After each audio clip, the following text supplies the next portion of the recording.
Yung mga lalaki talaga, napakasiloso ninyo, no? Hindi Masyado naman. kayo, kala ko ang overthinker ang babae, kayo din pala. May mga ganyan din. Kung ang babae ganun, may mga lalaki din ganun eh. Eh bakit binibigyan nyo na kagad ng kulay? Eh nag-open up lang naman, may attachment na agad, Hindi agad-agad. Kasi minsan di mo namalayan. Araw-araw, limba, araw-araw, tapos nagsasabi ka, ma-attach ka talaga dyan. Pero isa lang masasabi ko dyan, ano? nasa babae pa rin yan. Nasa Nandun babae sa pa tao din pa yun. rin yan. Oo. Kung hanggang saan siya maglalagay ng boundary. Sabi ko nga, Oo. pag alam mo sa sarili mo na parang, teka lang, nagtitake advantage na siya dahil fragile ako in this moment of my life. Pero ito, ako na yung mag-step back. yan. Diba? Pero ito, sasabihin ko, depende sa tao to. Depende sa girl to. Depende rin. Hindi ko nila lahat. It's either babae o lalaki. Kung sino man yun nandun sa sitwasyon na yun. Diba? Hindi ko naman nila lahat. Kaso, this is based from my own and personal experience. Ay, Ah, taray. diba? Mukhang may hugot si Papa Tonyo dun ah. Mukhang naagawan siya dati nang dahil sa comfort ah. Sort of. Ay, Ganun. taray, Hindi, sort hindi. of. English Sort yarn. of, oo. Pero, syempre, DJ Min, ang silos siya.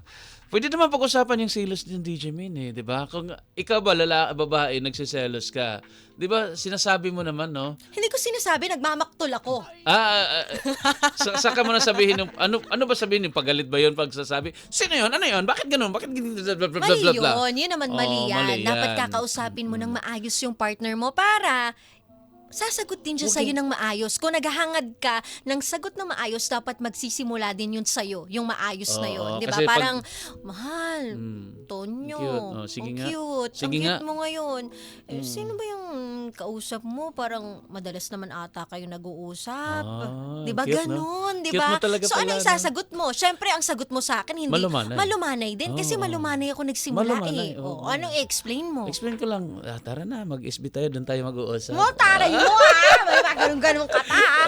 Depende kasi yan eh. Di ba parang kung naghahanap ka ng maayos na sagot sa'yo ng partner mo, simulan mo ng maayos. Tama, wag yung idaan sa sigawan kasi. Wag mong daan sa rant, Oo, wag mong daan oo. sa parang inaano mo na siya, ginajudge mo na agad Yeah, siya. oo. Di ba? Tapos wag pa iralin yung mga pride nyo. True. Ayan.